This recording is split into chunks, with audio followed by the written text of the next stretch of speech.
station in Valpo probably still has my voice on it somewhere. Usually how that works. Yeah. It's usually something that stands the test of time. My favorite thing, there was a PSA that they used to run, and there was this kid shooting hoops. The guy would come over and say, "What are you doing?" "I'm getting ready to be the next Greg Oden." And the guy was like, "Everybody wants to be the next Greg Oden." That's awesome. It's like, that line did not last long. Wasn't Odin and Durant in the same draft? Yeah. That was the number one pick, him and Durant. So obviously someone made a And which team conscious drafted decision Kevin to Durant? time it. Seattle Supersonics. There you go. Oh. Portland, I think, took Odin over Durant, and then Durant went down too, right? Yes. Good. Beautiful. All right. If you want to go up there close, we can almost get started.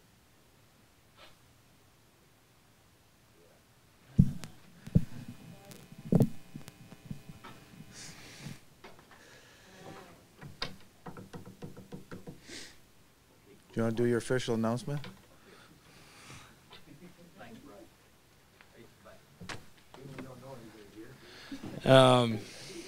I just wanted a couple quick notes.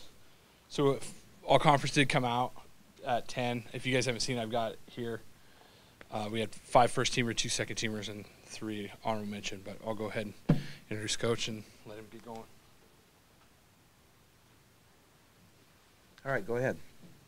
What do you learn about California Davis in the last 24 hours or so? As you would think, you know, there's a reason they won the Big Sky. I mean, when you look at their roster and their personnel, I think that what stands out is, they've got the Offensive Player of the Year in the Big Sky as their quarterback.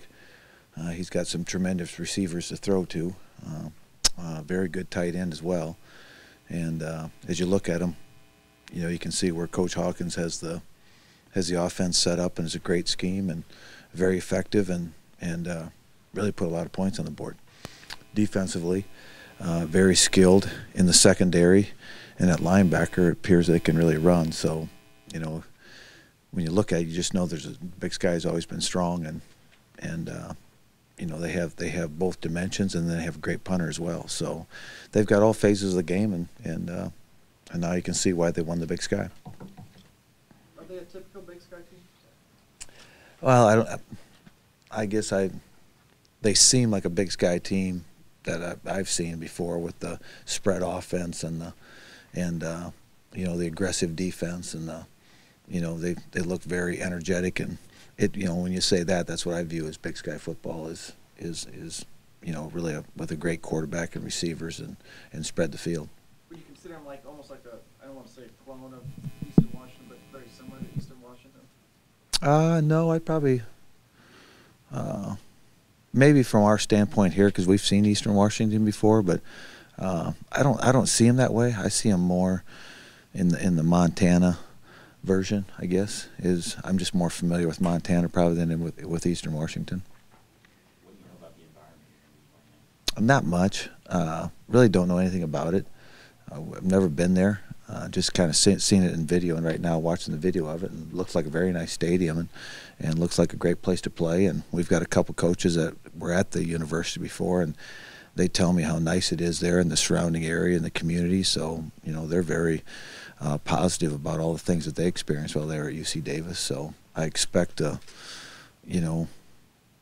actually a very good environment as far as the atmosphere and those types of things, because it looks like through the stadium and the fan base and things like that, just what you can see on video, you perceive it as a very a good place to play. It looks like a great stadium. How much can you drop your assistant coaches that have been there and experienced that? How much can you drop them? I don't know. I think that just kind of helps you maybe find the stadium when you're on the bus. I mean, it's not going to be for me anyway. I try to get all my information that I can and just kind of understand the area, the schemes and the coaches, and I look at the coaching staff and try to figure out what their philosophies are and kind of gauge what their background is to at least get a little bit of handle of what you're getting into. But I will say this. I mean, you go look at it, there's only 2 games that they did not score in, and otherwise they're putting upwards of 45 to 50 points on everybody. I mean, the scores are outstanding, and I know there's good defense in the Big Sky, and they're putting up numbers on everybody. So apparently, Coach Hawkins, that's what he's noted for, is going up and down the football field. So that's definitely what you see on film. Does that put more pressure, you think, Coach, on your defense to try and slow them down, or for your offense to be more productive than what they were able to do in this first round win? Oh, you're gonna. It'll be all phases of the games will factor into this. It's how it plays out. Who knows? They're a very productive offense, and we'll have to see how we match up on defense, and we'll have to see who we have on defense. That'll be another thing, is who we'll have for Saturday. So once we get that all figured out and get on the football field and start moving around and kind of judge their speed, that's part about playing non-conference games. When you're playing outside your region, it's new to us, it's new to you, and when you get on the field, the biggest experience and what we really learned last weekend was the speed of the game was different at the beginning of that game that we had to adjust to. So we'll have to adjust to something within this football game, and but that last week's game at least got us into the groove of the players understanding that it's not Missouri Valley football. You're gonna have to play. You're going to have to adjust to the team that you're playing based off, what happens in that game. This team's throwing it for over 300 yards per game, and you're a little banged up in that secondary. Can you get anybody back to give you some depth in that secondary for Saturday? Really won't know that until probably midweek. I mean, hope to get guys back, but we're getting lean back there, and it's that time of year though. So we'll find a way to get 11 guys out there and try to get it covered down. But it was unfortunate to lose Isaiah Nimmers last week. He was really starting to play good, getting game experience, those types of things. And it's unfortunate, he made that great play in the back of the end zone, and then he gets knocked out of the game later in the game. So, yeah, we'll have to do some things within our coverage and within our secondary to shore things up because of the loss of some players at the linebacker and in the secondary. So they've had a week off, so they'll be fresh, and we'll just have to find a way to play our game.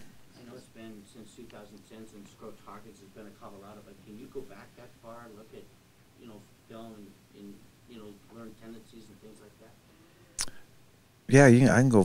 Man, I've looked at stuff and longer ago than that. Sometimes you look at too much stuff, but you just want to get a feel for, you don't know the people that you're up against. You just want to get a feel for, just how they run a football game and how they operate in a football game, and whether it's their offensive coordinator, their defensive coordinator, their special teams. You just want to get a flow of the game, of how they play the game, versus maybe what we played last week or what we played within the MVC. Everybody's a little bit different, but that's what's good about playing non-regional games. I mean, if we were lined up against one of our league schools, we'd all have the answers.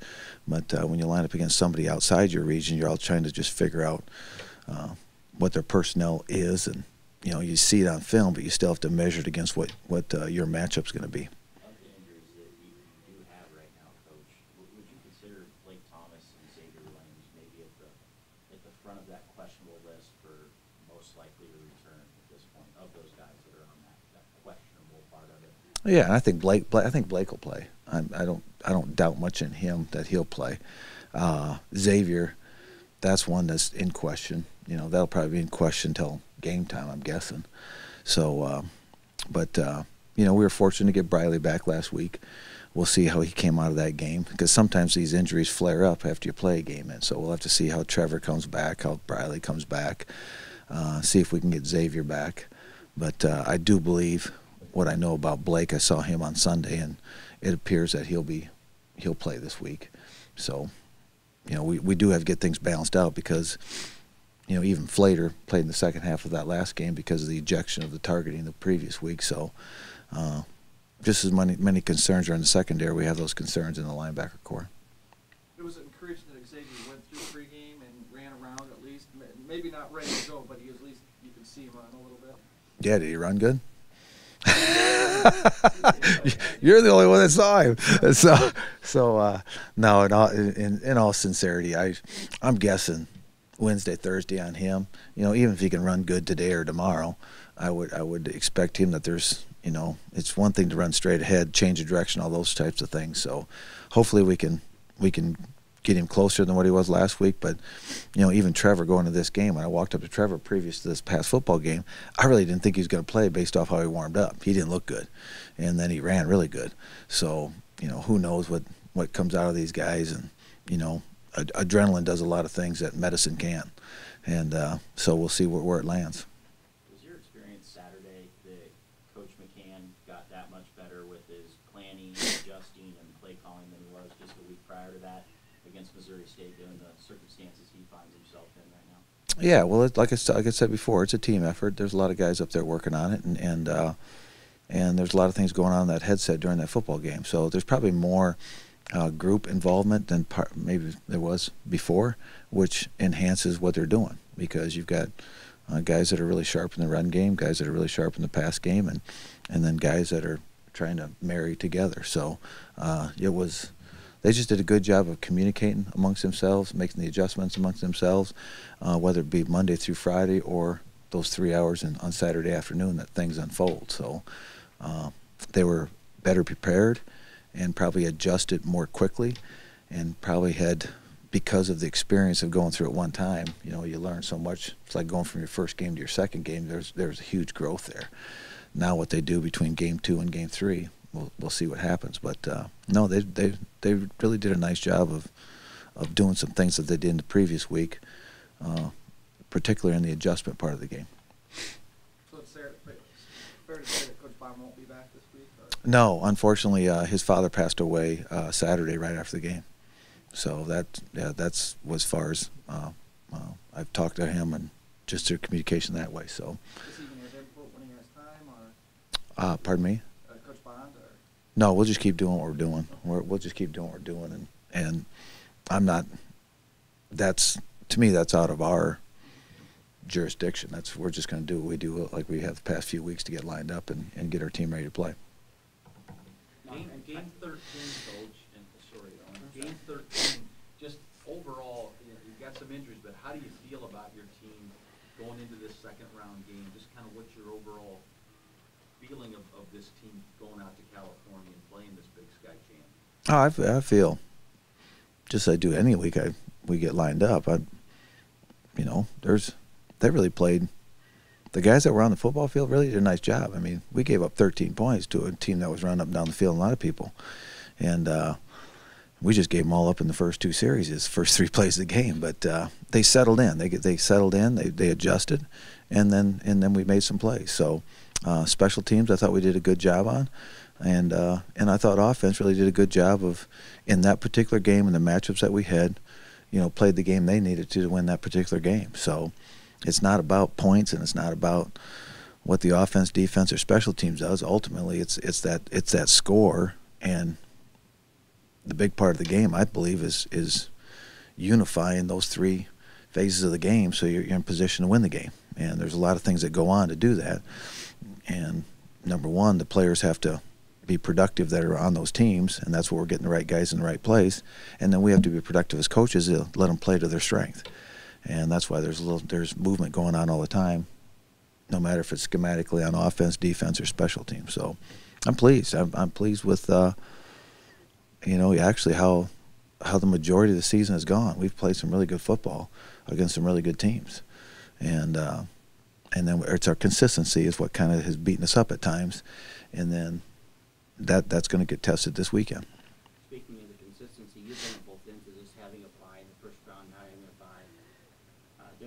They've obviously had the first round bye. How much can that hinder a team sitting out that 1 week and not playing? No, I don't think it hinders you at all. I think it's a huge advantage. You're sitting there. You had a week to recover. Think if we had a week to recover this football team right now. Just that alone is going to help you. So they had a week to recover those guys, and they didn't have to practice them. It's their choice what they do, but they didn't have to, and they could have got some guys back. Like if I had a week off, I could have kept some of these guys out, and then still have a full week of practice from them to get them ready for the game. So I think that's the part where the bye is very advantageous. But that's what you fight for. They won their league, and they earned their right to have a bye week because they won the Big Sky. And Moodger always told us, that was Coach Moodger's big thing, was find a way to to get yourself in position with your scheduling, with everything else, so that you had a bye week in the first week because it was so advantageous, and find a way that you could get a home field advantage. You get those two things, you know, you have conquered 2/3 of the competition just in that phase alone. So that's the advantage they have, and but that's, you know, we have to go out there and find a way to play our game. With as well as you ran the ball, do you still feel you need to be maybe a smidge better in the pass game this week, be a little more balanced than what you were against Lamont? We have to be good enough in the passing game, the running game, to win the game, and whatever that is. I don't know what it'll be this game. Still need to see what their personnel looks like a little bit more, but it's, you know, we didn't throw it as good as numbers would say, but last I looked, it won the football game. So turnovers are a big deal, sacks are a big deal, and I think we gave up 1 sack, and time of possession was in our favor. And I thought at the end of the game, you know, there was a factor at the end of the game in the fourth quarter of finishing that game just because of what we had done offensively. So those things help win football games as much as, you know, scoring a bunch of points. You know, we just saw a 72-72 game, and we played a 16-13 game. So who knows what this will be? They're scoring 50 points a game, all right? I don't know that we can score 50 points, so we better play some good defense. Can you talk a little bit about your all-conference guys and that deserving honor for them? Yeah, I kind of know who they are. I didn't study the list, but if I remember right, you know, just the ones that are on there. You know, Cal Twait, Ricky Neal, Duncan Furch, Bradley Moore, and Austin Eartham. I mean, no, and Xavier Williams, okay? All those guys, if those are names that have been productive for us. So they're pretty evident, I think, that they helped numerous games of being productive. Bradley has made some great blocks, some great catches for us. Eartham is doing a tremendous job kicking. Just the other night was a factor in that football game. Xavier Williams has been a great return specialist for us, as much as playing the corner for us. Cal Twait represents the whole offensive line. You know, you can't get your whole offensive line first team, but Cal Twait's been there as a consistent guy year in and year out, and kind of represents the whole group. And then Ricky Neal is, you know, he's such a positive force in the defensive line for us, particularly when we get to a third down situation. He factored in that game the other night. So all those names show up week in and week out, and they showed up last weekend in a big game, and that's what all conference guys do. So, and then in retrospect of that, I believe they have 12 or 13 guys on their all-conference list. I mean, they got the player of the year, like I said, the offensive player of the year. So, you know, we're going to have to put our, you know, they're loaded. And when I looked at their roster, and in that same regard, all-conference list, and that stood out to me because that's another good conference, and they're the first and second team players in that league, which really projects a high caliber player. Going back, sticking with them, their receiver Trayvon Doss, back-to-back 1,000-yard receiving seasons. What do they try to do with him to give him the ball so much? He had 100 catches this year, 114 I think last year. He's just good. You get it close, he catches it. He's really good. He's an NFL receiver. He's like DeReese was for us. He's probably my comparison to a guy that we've had around here. I mean, you get the ball close, he makes the catch. He plays hard all the time, and he's a big, strong person too. He's not no little guy. He's a big, strong man that makes a lot of catches and makes a lot of plays. And from what I've read about him and seen about him, it seems like a really good person too. So, but that's the kind of person that really does well. So, he will definitely be a guy. Everybody knows they're going to throw it to him, but that's how good he is, because he can still get open. He can still make the catch. As much as everybody talks about their pass game, they have rushed for over 200 yards 5 times this year, so that gives a lot to think about, I guess. Yeah, they're pretty good. I'm still reading about them and watching them, and we've got our hands out. I was just looking at they're getting 40, 50 points a game, and that's, you know, Stanford slowed them down, but that's Stanford, and then the Eastern Washington, but they can go up and down that football field, and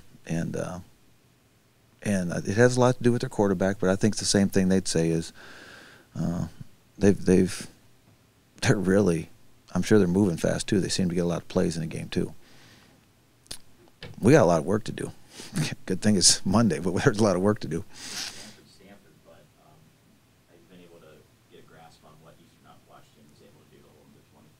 Not really. And I'm not so sure as when I watched that game, what I have seen of it, I'm not so sure they were in their game that day. You know, it didn't look like the same teams, but that was a long time ago too. It didn't seem like the teams that I've been seeing on those other films.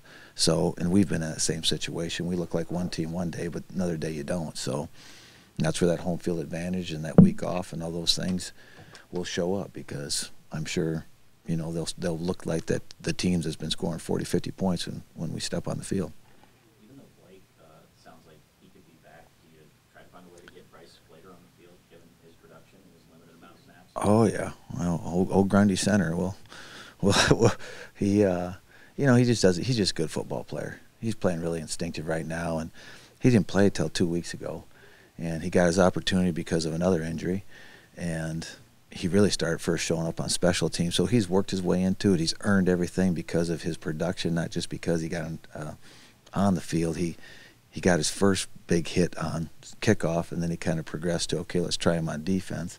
Was very sound on defense, and each week he gets a little bit better. So he's still learning the defense. I mean, he's a redshirt freshman. How many freshmen we have in the field last week? I mean, quite a few, I think. So I looked at the roster. I don't even know if we got 64 guys to dress. So, but we'll, the ones that dress, they'll be excited to play.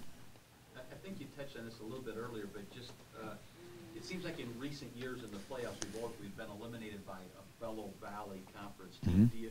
Even though this is an extremely tough challenge, a long way to go, do you like this opportunity of getting away from a Valley team and playing somebody totally different in the second round? We're just glad to be in the playoffs. Seriously, Gary, it was one to get in, and now you're to the final 16, and this is where you want to be. You get to the final 16, you know, it's whether you're playing a Valley team or whether you're playing somebody non-conference. I mean, right now every game is a championship game. You know, everybody's just it's you're playing to move on.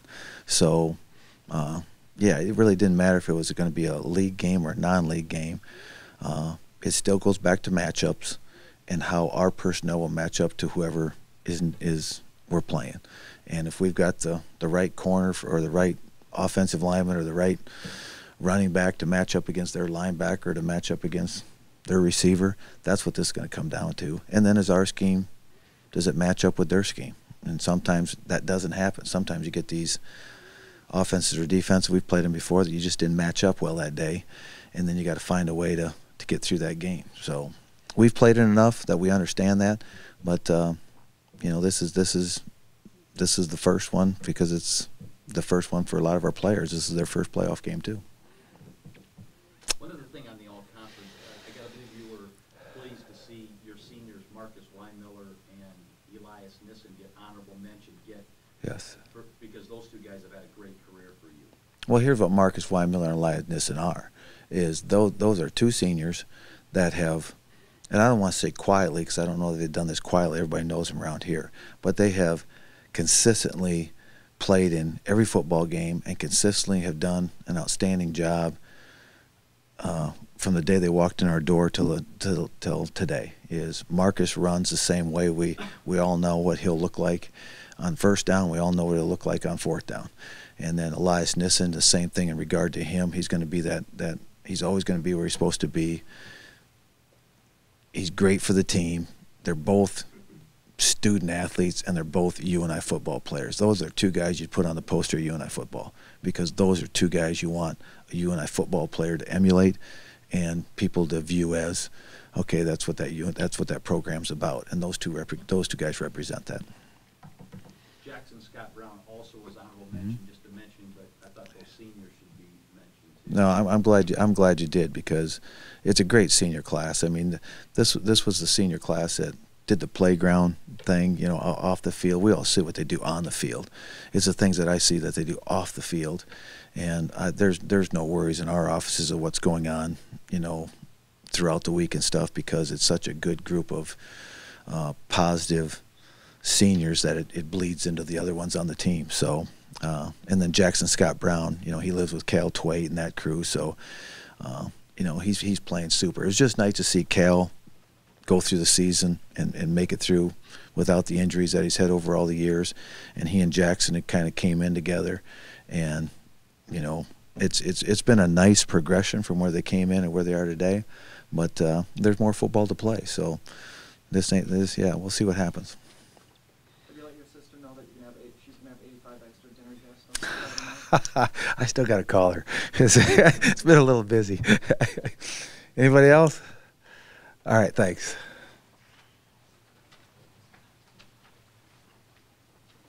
All right. One postseason team to another postseason team. We have the conference champion volleyball, Panther volleyball coach, Bobby Peterson. They travel to Madison, Wisconsin, and will play Pepperdine out of the Big West Conference. Coach? Well, first of all, a big congrats to Coach Farley and his staff and program and players just for a great weekend. We were all playing at the same time, it seemed, on Saturday, but we got some updates after our match, and very excited for them and wish them the best of luck. I've talked a lot to the media already about our conference tournament weekend, and I won't speak specifically right now, but if there's any questions about the last weekend, I would be glad to answer those at the end, but just want to talk a little bit about what we have coming up. Obviously, extremely excited to be in the NCAA tournament. It is the ultimate goal that we have each year, to put ourselves in a position to play in this and have a chance to make a run at a NCAA championship. So very excited. It was a little bit different this time, being able to know that we were in, even though I said this already a couple times, but being in that last part, I did have to turn to our team and ask if we did win this weekend, because it was not feeling that way as the evening went on, but very excited to have the opportunity. As Jarek said, we are headed to Wisconsin, and we face Pepperdine, who is a very tough team, a very tough first opponent. I have a lot of respect for Coach Wong and what he's done, not just as a coach, but as a player. So definitely know they're going to be a well-coached team. But Pepperdine is a team that was second in the West Coast Conference, a conference that this year got 5 teams in. So day in and day out, each weekend, they're playing very tough competition and have done very, very well. So definitely know that they're going to be tough. And the cool thing is, with the way the video system works now, we have had an opportunity to already look at Pepperdine some, and we'll obviously continue to do that as a staff. But some of the things that really stick out for us initially with Pepperdine is, first of all, an extremely tough serving team. They have every type of serve. Players go back there and are doing different things, from jump top to floaters through the zone. We have short, deep servers, so probably one of the most challenging serving teams that we have seen this year. And as far as defense, they are second, I think, in the league, holding all their opponents to under 200 hitting percentage. And I think the biggest part of that is they have a great block up front. They're very physical, but very scrappy in the defense. One of the best liberos that I've seen so far this year, so led by her in the backcourt. And then they are a very good ball control team. So what that means is they get the ball to the setter in good position, a very balanced offensive attack. I think they have 3 kids that are averaging over 3 kills per set, and then the other 2 are averaging over 2. So I think the setter does an excellent job of getting the ball to the right person at the right time, very confident in any of her attackers at any time. So obviously that puts a lot of stress on your defense if they're in system. So a lot of things that they obviously do well. I think the other challenge for us is the Thursday game and the turnaround. I forget that you can play on Thursday. I was kind of expecting a Friday, a Saturday, but it's Thursday, Friday. And so for us, just trying to find that balance between, what you do on the court, what you do resting, what you do for recovery with our athletic training staff. So we have a little bit of shorter time to do that. And Pepperdine, I think the last time they played was last Tuesday. So like Coach Farley said, I think the biggest advantage for them is just being able to decide what they want to do and when. When you have a full week or more, you get an opportunity to practice or not practice and do really what your team needs. And obviously we didn't have that. And our weekend was awesome, but it was a long, tiring weekend for a lot of reasons, but a very fun one. But that does present some challenges for us in this next week. So I trust our athletic training staff that they'll have our kids as ready to go as possible. I think as a coaching staff, we'll make good decisions on what's best for our team, and part of that is getting a feel, even when we step on the court and see how they're doing. Maybe we have a plan, and maybe we have to adjust that depending on how they're doing. I think the other thing that's a real positive for us is just the distance. Madison is a great opportunity for us to travel well. Worry a little bit about the Thursday. Obviously, some people are going to have to take some time off of work, but we're hoping that we have enough people that are willing to do that because we have such an awesome fan base, and the opportunity for them to travel would be absolutely wonderful. So I know Madison will put on a great event for an NCAA tournament. They do a great job, and know a lot of the staff there. So we're looking forward to a really cool NCAA tournament experience. Any questions? Bobby, it's been 2012 since Pepperdine's been in the tournament. Obviously, this is your fourth straight appearance. How much can that experience help you? I think, part of it is we have a lot of players that have had that experience too, so they know what to expect going into it. I know there's always going to be the nerves a little bit because it is an exciting time of year and it's more adrenaline nerves than anything else. But I think we've had some experienced players that know how to handle that. They know how to handle the big stage, what it's going to be like. They've been to places in my mind that are similar to Wisconsin and the facility that they have there as well. So I think that all helps. So any bit of experience I think is huge at this time of year because it is very different. There's nothing better in my mind than being able to play in that NCAA tournament. But there's a lot of things that you have to work to control. It's so exciting that, the sport of volleyball in my mind is one of those where you have to be able to control that excitement to a point because of the skills that you have to perform. I used to give my husband a hard time. It's not like football where you can just go out and hit people. Yes, you can hit a ball, but it actually has to be in the court. So you can hit it as hard as you can, but sometimes that's not the best option. So, but I love the fact that we have a lot of people with experience, and we have some that have not. And I think our leaders and the people that have been on the court will do a good job of being a good example and helping those kids.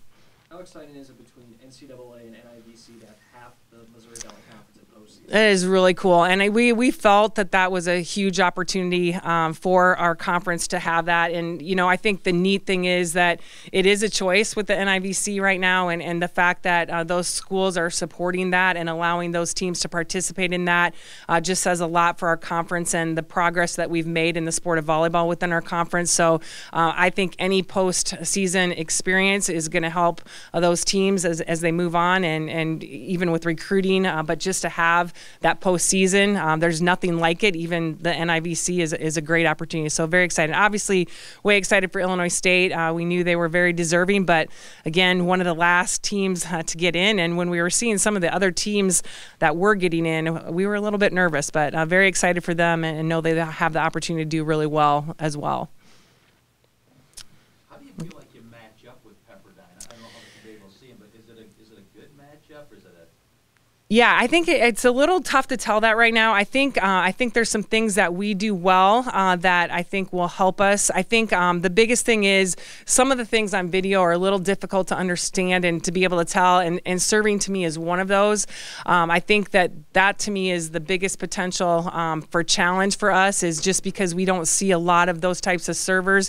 We've actually gotten a machine that we had from probably 10 years ago out of the closet to try to represent some of the top spin. It's not exactly the same, and it ruins a few balls, so we're going to have to pick a few balls that we want to ruin, I guess, and use that. But just we don't see a lot of the top spin, heavy top spin, so I think those are some of the challenges that until we get out there will be interesting to see. And I think, we have played teams like Pepperdine very early, but we're a different team now, and so it's a little bit more difficult to see exactly what those matchups will be. But I like the way we have competed against those teams early in the season. So I think just because they're a little bit bigger and physical, I think it helped to play Marquette later in the season, more physical like Marquette.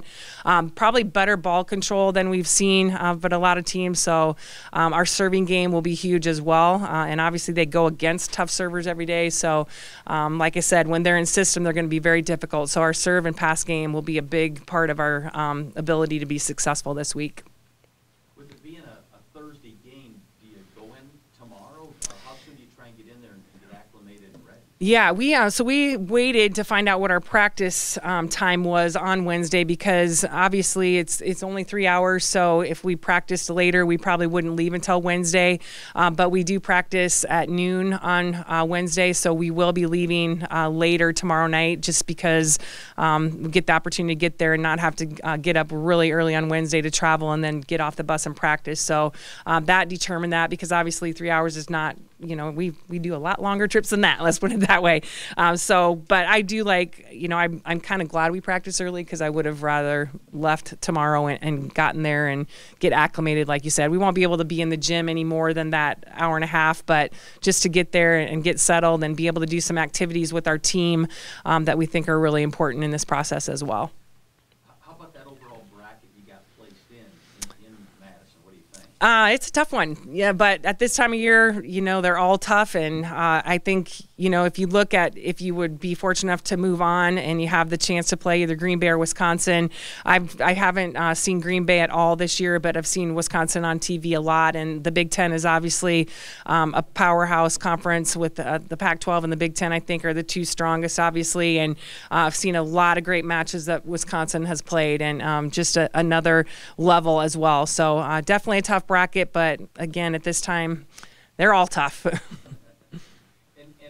if you could you just give us a little bit of a summary of how it went this past weekend and winning the Valley tournament? Yeah, I think the biggest thing that I would say is our kids just went in with maybe even just a different mentality that it's been all year. And I think we've had a really good mentality, but the amount of focus and just different things that happen throughout the matches. Valpo has been a very tough team for us. We went 5 with them and went 4 with them. They're a team that I think if you talk about matchups, we don't match up well with because their defense puts a lot of stress on what we do offensively. So I don't know if our kids were crazy about playing Valpo. I think they would have rather been on the other side of the bracket. We felt we matched up better with some of those teams. So I think just being able to mentally be prepared for that and focus for that match, and then turning around and having that tough match later on Saturday where Illinois State had played earlier on Friday, had played earlier on Friday. There wasn't a lot of turnaround for us to get prepared for Illinois State. And I think the biggest part of the weekend that I thought was I think represented the weekend in general was when we had thought we won that third set against Illinois State and actually physically stormed the court. That's how much we thought we won that. And then they put up a challenge and ended up winning that challenge. So the match ended up being the set was tied at that point, and then went on back and forth a few points and ended up losing that set. But to be able to come back and compete how we did in set 4, I thought was a huge testament to how far this team has come, because I think that was a point where we could have really went either direction. And with the leadership of our seniors and some of our other players that have been pretty big production players for us, I thought we handled it well, because game 4 was not an easy game as well. Another tight set that we ended up being able to pull out. So just really proud of that. And I think that just was a testament to the whole weekend in general. This was a goal that was huge for our senior class. They have not won a conference tournament championship and have had the experience of a lot of wonderful things while they were here, but that was one that they had not had. So very excited to get that for our senior class, a very special class. All right, thank you.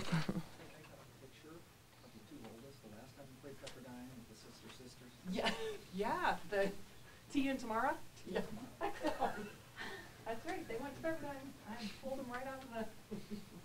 Thank you. Take a picture. Thank you. He's grabbing Coach Jake real quick. Oh, okay.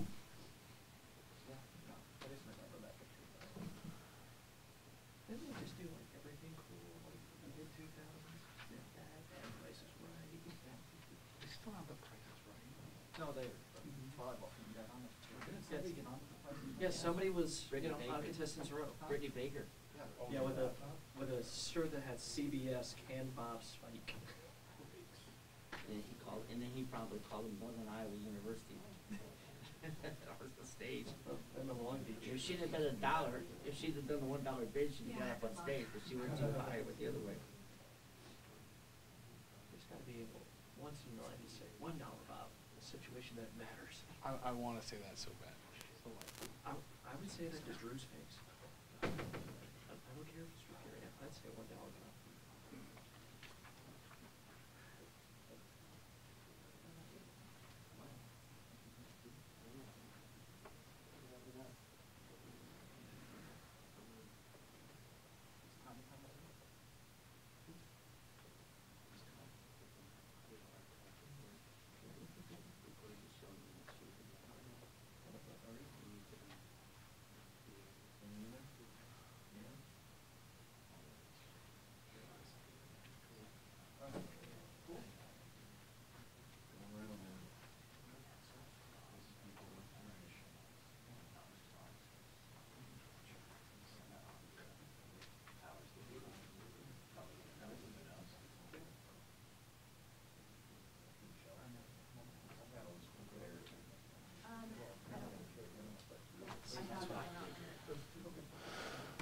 All right.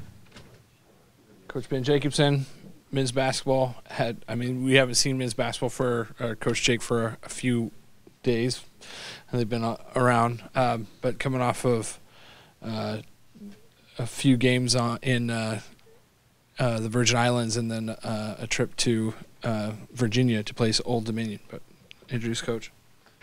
Thanks, Derek. Why don't we go ahead and get right to your questions? I'm sure you've got one, Rima? I can start it. Just what was the difference in matching with Old Dominion at the neutral court and at their place? Well, yeah, there were a couple things. One, we gave away too many possessions. I put on the board after the game, I put 3 or 4 things up there, and there were 4 or 5 possessions in each category. There were some loose balls that we didn't get to toward the end of the first half that cost us a couple possessions. We got too deep on penetration a handful of times. There were 4 or 5 of those where we ended up turning the basketball over when we could have created a pretty good opportunity for a teammate. Our transition defense, even though it's improved, our communication wasn't good enough on a couple of opportunities, and they got open threes, and they made 2 of them. And then we took 4 or 5 tougher, difficult shots, contested shots when there was still plenty of time on the shot clock. And so you get 4 or 5 of those in 4 different categories. All of a sudden, you're up to 16 to 18 possessions, and that's too many to give away against an Old Dominion team. They've got a good team. They've got a couple of older guys that are very good. Their point guard's one of the better point guards in the country, and we simply gave them too many opportunities, and so we've got to cut those down. They made a good adjustment to they worked hard to find some things, find some better offensive possessions, get some things in the lane with some of their guards, and not settle for as many long jump shots. So a good adjustment on their part. We had a couple of things that we felt like worked for us that we didn't do in the first game.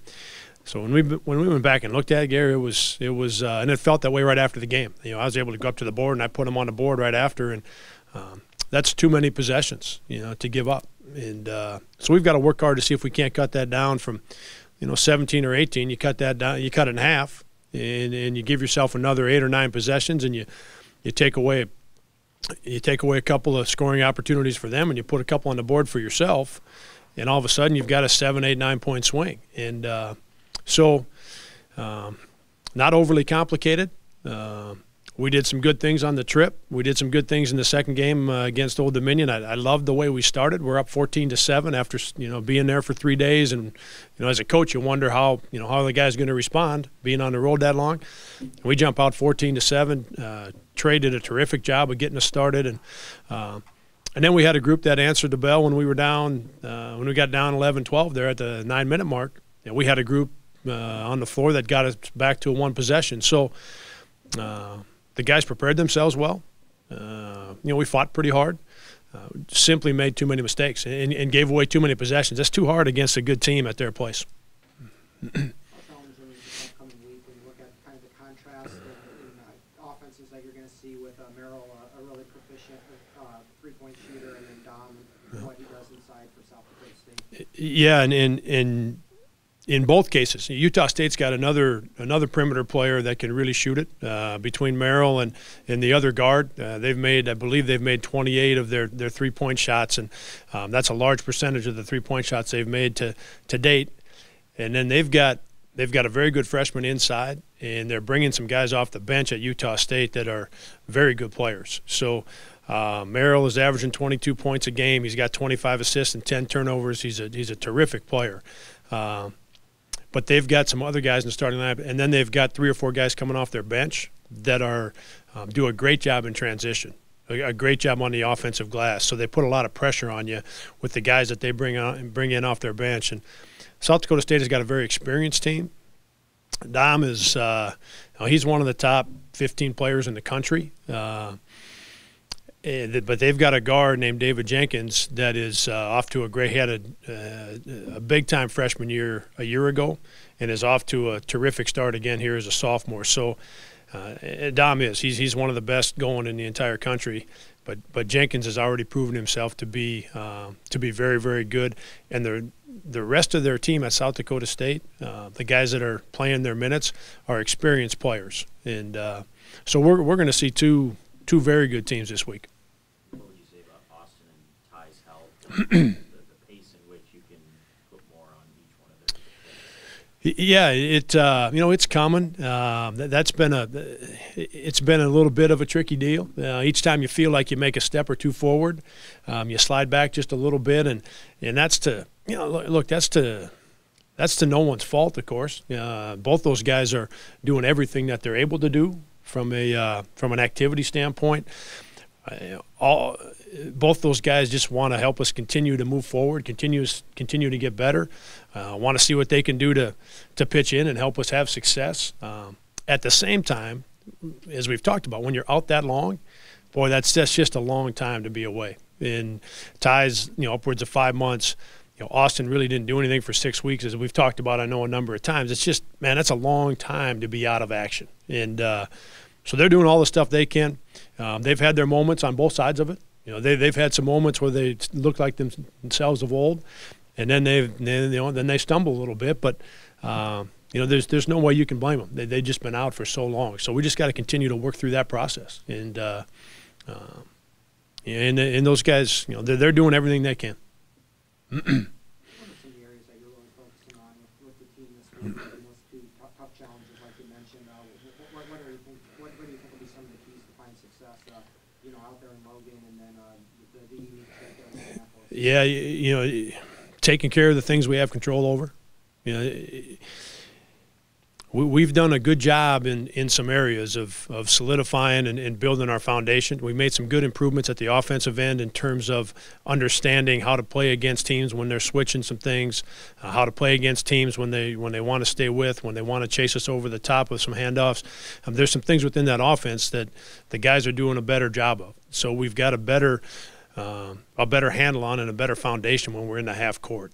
That has been a good improvement to see. We're doing a better job of blocking out. We're doing a better job in some of the areas that I talked about initially. But at the at the end of the day, you have to do the little things better than the other team does. You have to do them better for longer than the other team does throughout the course of the 40 minutes, and that that's never changed. It's always been that way. It's going to be that way on Wednesday. It's going to be that way on Saturday. It's going to be that way next year when I'm standing here.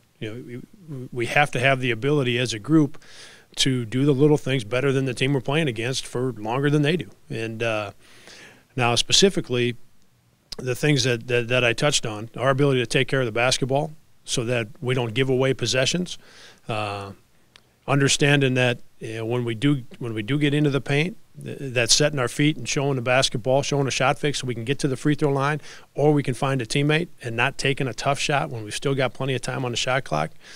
Our communication in transition is something that we've talked about for, it's going back to our first practice at the end of September. Some of those have been after live ball turnovers, and those are hard to cover up because you're at such a disadvantage and the ball gets on top of you so fast that it's not easy to get back and cover up after a live ball turnover. We've got to find a way to do that better. So those 3 or 4 areas that I talked about after the Old Dominion game, After we went through the film, the ones I touched on with Gary's question to start, all those things do is strengthen your foundation and allow you the ability to take care of the little things, possession by possession. We right now need to extend that. We've got to have longer stretches throughout the game, and then we've got to find a way to be able to get it to 30 minutes. Then you get it to 32. Then you get it to 35. We're not there yet in terms of doing the little things on every possession and being able to do it possession after possession.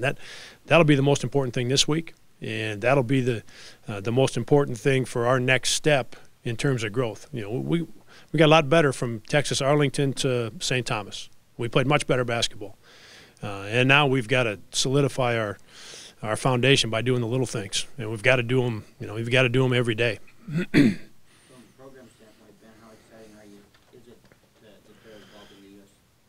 Classic up there in Minneapolis? I guess I hadn't given that a whole lot of thought here recently. I know when we signed the contract with having 2 games Friday and 2 games Saturday to be a part of that, and then of course knowing that the Final Four is in that same building, that there is an amount, a certain amount of excitement surrounding that part of it. And then we've got a couple of guys from Minneapolis. So yeah, there's some excitement to it. Right now we're in the process of tightening the screws and getting better. So we'll work. We got some work to do at practice today. What else can you share about Utah State? What besides the outstanding player they've got? What else? Well, they've been really good in transition. They put a lot of pressure on you. As I mentioned, in terms of attacking the offensive glass, they put a lot of pressure on you in transition. They it would have been about a week ago, Gary, they beat St. Mary's by a bunch. And St. Mary's, as we know, has been very good and supposed to be very good again this year. But Utah State handled them on a neutral court. And then played a very competitive game with Arizona State, who I believe this week's ranked 15th in the country and undefeated. Utah State played them, really blow for blow for the majority of that game, and it ended up a 5 or 6 point game. So the two good teams that they've played on a neutral court, one of them they beat by a bunch, and the other one they were right in there to beat them. So they have a good basketball team because it appears they've got very good depth. The players they bring in off of the bench make things really difficult on you, as I said, in transition on the offensive glass. It's an aggressive group of guys coming in off that bench, and it's not just one. There's 4 of them that come to mind that come in, and all of a sudden you got a bunch of pressure on you in transition. You got a bunch of pressure on you to block out. You've got guys that can score the ball, guys that are very active, very aggressive, guys that are going to defend you hard. So their starting group is very good, and their bench group is very good. Yeah, it looks like they've got a very nice team. Anybody else? All right, thanks, guys. Jump in. We've got some football players here. We're going to start with A.J. Allen on the defense.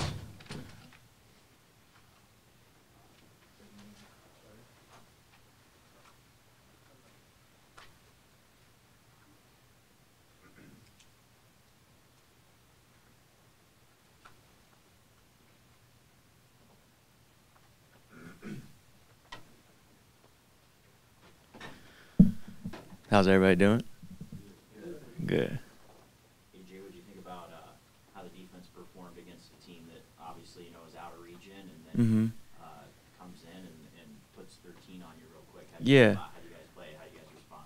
It was most definitely quick. I feel like in a blink of an eye, they were on us with 13 points before we knew it. But that's one thing about playing somebody out of your conference. Somebody different, something that you haven't seen. Quite like that. And so as a defense, we had to adjust quick. So we knew that coming out it was going to be something different. But that's the thing, that it's how you adjust throughout the duration of a game. When a team comes out, it's something different. They might be on you quick. Obviously, after the speed of the game, settled down a little bit. We felt that We got more control of it, figured out the speed of the game, what they wanted to do to us, made a few adjustments on the sideline. So I feel that after, they put the 13 points on us, we kind of, focused up, locked down a little bit, stronger and did what we needed to do. How impressive is that? Because it seems every week you're playing with new guys in front of you, new guys to the right of you, new guys left. You've had so many injuries, Mhm. but been able to every week produce. Talk about this unit coming together as a team. And it seems Yeah. like it's different faces every week. I say, the big part about UNI is, the work that we did in the off season, from top to bottom. Whether you're a senior, a redshirt senior as myself, or whether you're a true freshman, just as you mentioned. I mean, Shakespeare coming in at corner. I think that's his second game he's played in. We got a few other guys that went down. Bryce Flater, doing a good job. But that's just what, our team is made of, how close we are together, the work that we put in. Anybody who comes on the field, we trust them. We know that they're going to do their job and give 110%. And that's all that you can ask for. Being a leader, a senior on the defense, I just want somebody to go out there and give all they have. If I know that you're going to give 110% and go fast, that's all I can ask you to do. So I feel that, we've done good, adjusting to, some key injuries throughout the season. But time doesn't stop for anybody, so we have to keep it moving. Obviously, you're going to find out more this afternoon in practice, but Yeah. You go to play the 6th seed in the FCS playoffs, Big Sky champion. They got a great quarterback. They Mhm. move the ball over the field. What do you anticipate will be key for you and the other 10 guys on defense this week? Obviously we haven't, got too in depth with our, our game plan or what we want to do yet, but it's the playoffs. Everybody's good. They weeded out who they needed to weed out, and we're all here for a reason. I don't care what conference they came from. They're obviously there for a reason, and they're ranked for a reason. And what they do it well. So as a defense, I know our plan is to stop them. That's every week what we have to do. So Coach JJ, Coach Farley, Coach Vogt, Coach Savage, all the people up in the office, they're going to do their job, to put the best game plan together they possibly can. And our job is to go out there and execute. So as the week goes on, as we carry on, figure out what they want to do to us, hopefully we make adjustments. And as I mentioned earlier, giving 110% effort will be key.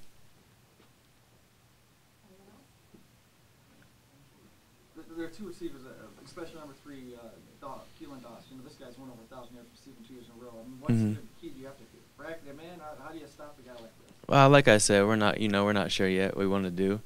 He's good, as you mentioned. Just looking at stats on paper, he's obviously done what he's needed to do the past 2 years. So whether that, as you mentioned, bracket him, press him, I don't know what we're going to do yet. But they have a game plan, we have a game plan, and whoever executes it better, they'll come out notorious. So Coach JJ, as I mentioned, being the defensive coordinator, he'll meet with the coaches, all day to day, and he'll figure out what they want to do. And I trust him. Whatever they tell us to do, they'll put us in the best situation possible. Thanks, AJ. Yeah, thank you. All right, we have Coach Doug Schwab.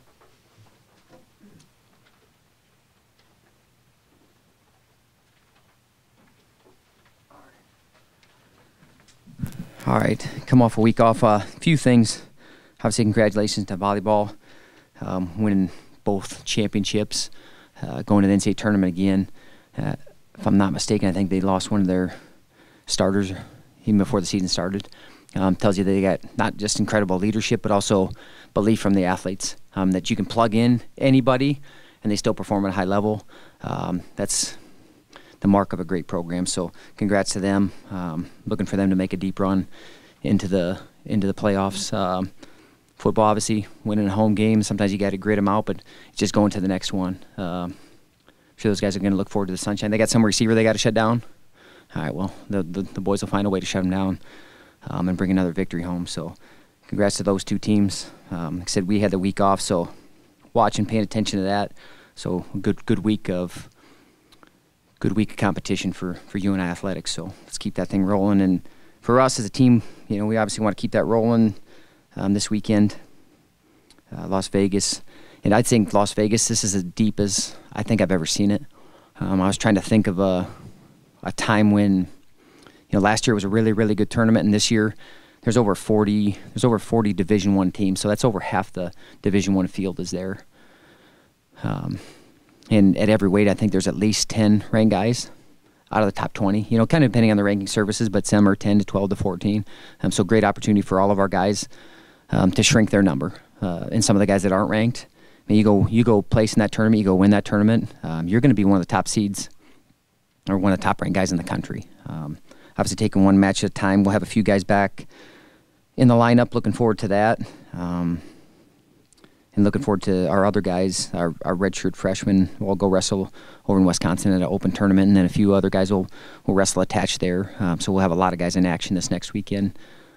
Continue to work, get better. We had a good week of practice. Guys got to go home for a few days. I think it's always good when you get to spend a little bit of time with your family, especially this time of year. But also some really good training got done. These guys responded really well to putting it on them a little bit, putting some strain on them, putting some work on them, and putting them in a situation where it's going to be really tough and you got to respond. And then you got to respond again. And it's kind of like a tournament like this. You're going to start with 2 or 3 matches in the morning. You're going to have another quarterfinal match, which are going to start being quarterfinals almost of a national tournament semifinal, and then finals match. So that's what we duplicated a little bit this weekend of having to get up and then having to get up again, then having to get up again and having to get up again, because that's what you got to do in the big tournaments, the big events. You got to be able to kind of maybe not listen to that body as much, or get that body and mind in tune together. And man, I was really happy with how our guys responded to the training. I feel like we're physically in really good shape. Now mentally it's time to go out and perform up and down that lineup. Also want to make sure, I think it became official, the 5 guys that we signed, the class of 5, and go through those guys a little bit. Lance Runyon wrestles through every position. That's what I'm excited about. One thing about him is he wrestles through everything. Still kind of growing into his body. I'm not sure what weight he's going to be. I don't really care, because when you wrestle like he does and you love the sport of wrestling as much as he does and loves UNI, I mean, this guy was so excited to get on board and got on board early. And, you know, we were able to get him and Parker really early in the signing. And that's kind of how you build a class. You know, you're able to get one guy and then you're able to get another guy, and then those guys have become really good friends, talking about being roommates next year. And looking forward to Lance, you know, finishing his senior season with a state title. And they're part of a great team. Southeast Polk's always got a great team.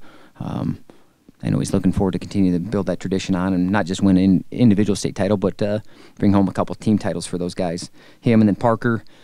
Parker's 12-13 in the country overall, according to Flo. Got great leg attacks. Another guy that's just so fired up to be part of UNI. I mean, so fired up, excited, and he had a great Fargo, and we had talked with him before, and like, man, you're gonna break out, dude. It's coming. Like, we see it. We see this breakout. We believe in you. And you know, then all of a sudden the guy breaks out, and then they believe it for themselves, and that's when a guy gets to a whole nother level. But that's what when we recruit guys, man, there's full belief, full conviction in us and in those guys, and it doesn't stop. It doesn't stop once you sign them. It doesn't stop once they get on campus. It doesn't stop when they leave. It stays with them. But those 2 guys kind of started our class. Then we're able to get Kyle Gallhofer, kid from Georgia. He's placed in Flow before, placed at Super 32. Got a really good single leg. Got a good motor on him. He's only going to continue to improve and get better.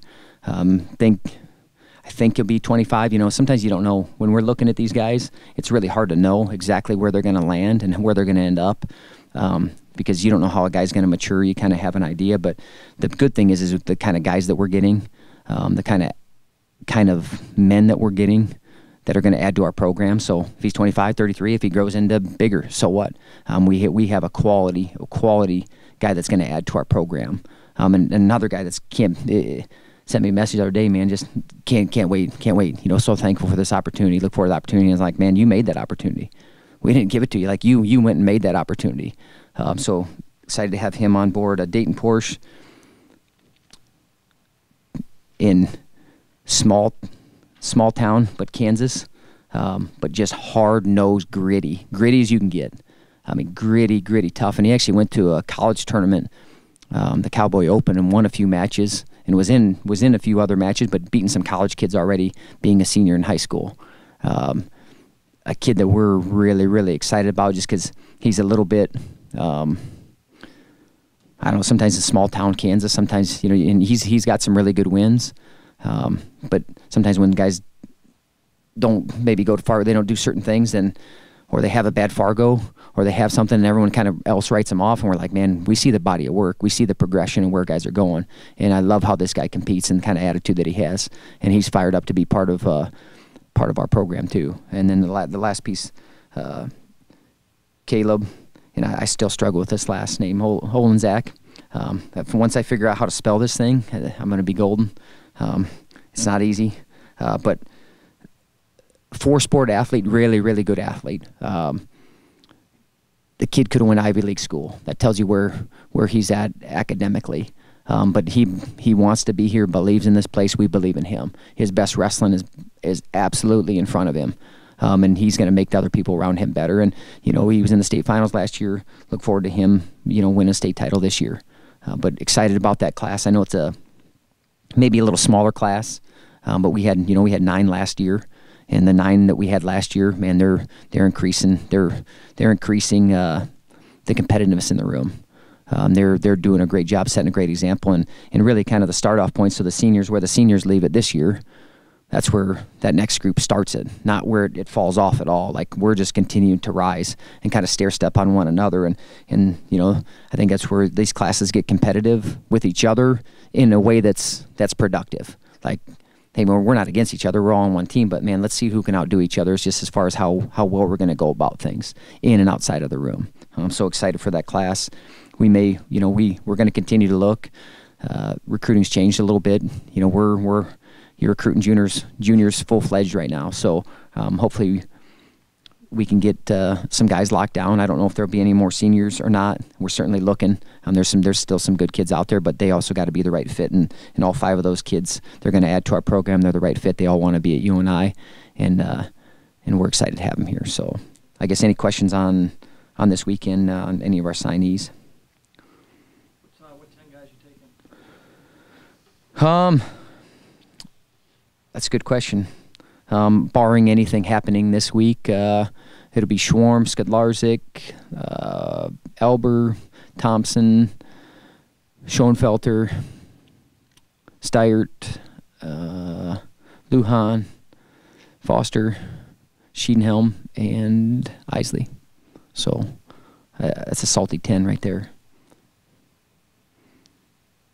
Like I said, something could happen, but I feel like all those guys are ready and prepared to go. And some of the other guys that aren't ready, I'm not overly concerned with having them ready for the start of December. I'm more concerned that we have them ready when they're ready, if that makes sense. Because sometimes you can push a guy, and if we're at the end of the year, then we push some of those guys and they got to go. But we're not at that point right now. So, but looking forward to, like I said, it'll going to be a great tournament. Great tournament. Kind of looking up and down. Well, not number one's not there, but I mean, there's 4 or 5 top guys at 25, 33, 40. I mean, you go up and down. I mean, it's one of the most stacked tournaments that I've been a part of. So I mean, great opportunity for our guys. I'm excited to see these guys compete against high level guys, and know that they're there, know that they can beat those guys. Not just kind of be in the mix, but go beat them and go win this tournament. I tell you, you go win this tournament, it's gonna be hard to deny a guy not being one of the top guys in the country.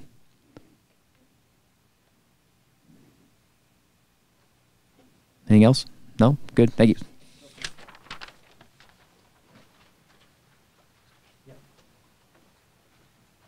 All right. A couple more people. Football players. Have to move this up a little bit. Okay. Wide receiver, Jalen James. How we doing, guys? Good. What do you think about how the offense performed on Saturday? I mean, obviously, you probably feel like you guys could always do better, but you got to win. Right. I think we played okay. Obviously, like you said, there's a lot of room for improvement. We came out, we had that first touchdown called back. Hurt me a little bit personally. But no, I think after we got ourselves going a little bit, we kind of found a little bit of a rhythm. Trevor and Marcus played outstanding running the ball. So I think as long as we can get our pass game to get going a little bit more here in these next, hopefully, couple games instead of just one. But I I think we can really see a big jump in our offense if we can, you know, execute as far as passing and running the ball. What's it been like for the offense the past couple weeks with Coach Bond gone and then Coach McCann and the others having to kind of, you know, hold everything up in the meantime? Honestly, you don't really see much of a difference. It's very sad that Coach Bond is gone. My thoughts are with him, and prayers are with him and his family for what he's going through. But as far as in the offensive staff room and in our meeting room and stuff, I don't think much has changed.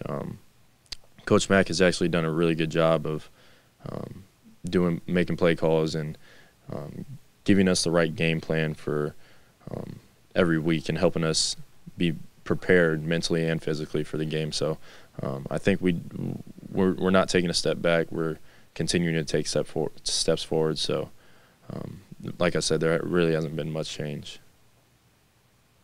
Well, another week, another game. What's that feel like, general, just to be, you know, practicing? It's a blessing right now to be playing football in end of November and close to December. It's a blessing. So thankful for the opportunities, especially, you know, getting to go out to California and play UC Davis, a good team. Like I said, it's just a blessing. Second straight week, you guys are going to play a team that's making their first ever FCS playoff appearance. So they're, you know, and it's their 100th year of football. I mean, a lot of excitement for them. Yeah, like you said, their first year, but it's the FCS playoffs. You can't really underestimate anybody at this time. So I think they're going to be a good team. Coach Mack actually came from there, so he's a great coach. I would assume that they have a great team over there. So we're kind of just going to take it day by day like we have been and prepare mentally and physically the best we can, and hope that come Saturday we'll have a great game plan and be able to execute 110%. How much have you been able to see the Aggies defense? It sounds like they're fast, especially the linebacker core. They're not big, but they really run. Personally, I haven't really seen much on them yet. Actually just finished watching our past game against Lamar, so I'm going to actually go watch some film here shortly. But I don't know really what to expect yet, but I'm sure by the end of today or tomorrow I'll have a good idea of what they do, and hopefully, you know, Coach Mack will drop some good stuff so we can go out and execute. What would you say about how the receiving group has developed over the season, and with that, what do you think is the best quality of the group? So over the season, I think we've developed greatly as a receiving core. At the beginning of the year, I think we started off pretty slow. Personally, that's my opinion. But as the season has gone on, you've seen a lot of guys develop. Jalen Ryman, he's starting to hit his spark of the season. Me personally, I think I'm starting to pick up my slack. Dion has been a big impact all season. Aaron Graham just started his first game this past weekend. So a lot of guys are starting to step up. As far as I think our best quality as a group, we work hard, man. We work our tails off, honestly. Personally, I remember having a corner come up to me after one play, and he said, "Are you guys taught to block until after the whistle?" And I was like, "No, man, we just play hard." So I think it's tough to find a receiving core that wants to go out and actually do the red or blue collar type work where they're, you know, going out and blocking even if the ball's not going to come their way. So I think that's what our group is good at. Was that a pick? Was that a pick? No. After watching it on film, I think the refs messed up on that call, and I'm not just saying that because it was me scoring a touchdown, but I don't think it was a pick at all. Not at all. Good? Thanks, guys. All right. Tanya will not be here. We're going to close off with Spencer Brown.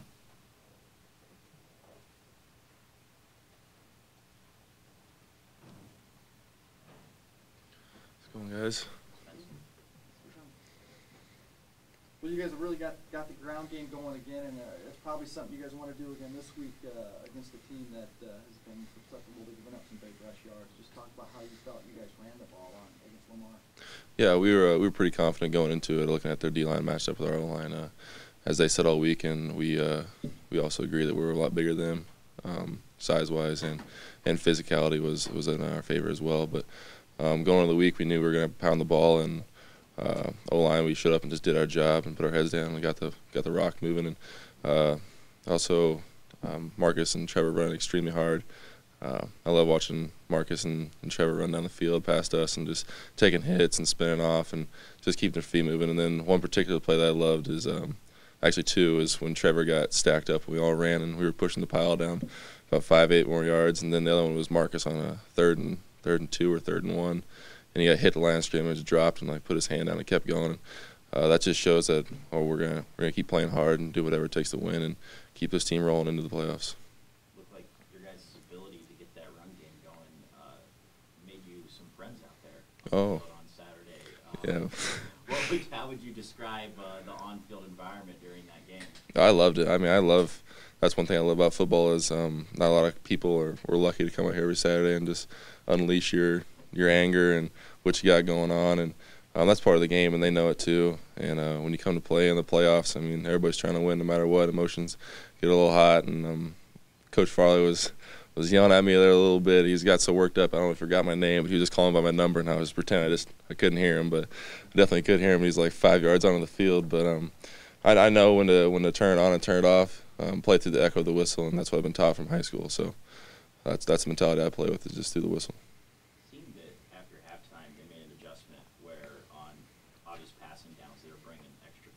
Yep.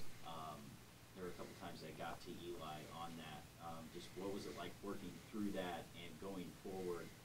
What can you guys do to meet that challenge? Yeah, we coming in the week, we were watching film, and Lamar used a lot of confusion or pressure to rile teams up, and that's what we saw through their season. They started out 1-4 or something like that. They went on a 7-game or 6-game win streak, and that's when they started just sitting in the house and praying that their confusion would get to their teams and then eventually us. So we knew coming into the game that we were going to do a whole lot of full line slides, and Eli was generous enough to give us a lot of time, almost too much time. We had to call a timeout because we were still trying to discuss which way the pressure was coming from, and that's a shout out to Coach Clanton too. I mean, he spends tons of time with us and on pressure and on the field walkthrough. So we knew coming into the game that they were going to be in heat, and we had to pick it up. And they did get to us a few times, and that was on the O-line. Our communication wasn't the greatest. Even when Eli had that tip ball, it was an interception. I got the wrong call or just thought the wrong call, and that's what happened. But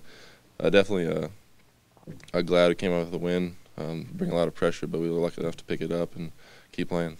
What do you guys got to do better this week, to have success in this game? Communication is definitely key. Like I just said on that pick, Coach Clanton told us that we only messed up maybe 3 times, but in the playoffs, every single play counts. So communication for the O-line is a big thing for us, and getting our calls right. And then overall, just playing hard. I mean, I don't know what week we're on, but it's been a long season, and just keeping your body in shape and the mentality. Just want to keep going. Is it exciting to be playing, into the final? You're into the final 16? Oh yeah, for sure. Coach Farley always says you're one of those last week. You're one of 32 teams practicing today, and we're one of 6 teams. One of 16 teams still standing here today talking. So definitely lucky to be in the playoffs. And last weekend was my first playoff game, and it was a great experience. And definitely want to keep this year rolling. As a team, do you feel you guys can play much better than what you did this past week? Oh yeah, for sure. A lot of area improvement still on late in the season. Just overall schemes and getting your job done and assignments on the O-line is a big part for us right now. We're doing our job, but it's like just a little thing, like just missing one block or your footwork. So it comes down to the fundamentals and doing your stuff day in and day out. Have you seen Davis film yet? Just a little bit so far. Cal was watching film, and I was walking to class, and I said, I haven't seen it yet, so can you send me some videos? And he was narrating while the film was going on, and we were talking about schemes we could possibly do. So we're definitely excited to be headed into this week and going to be well prepared. You ever had In-N-Out Burger? Never had In-N-Out Burger. Thanks, guys. All right, thanks, guys.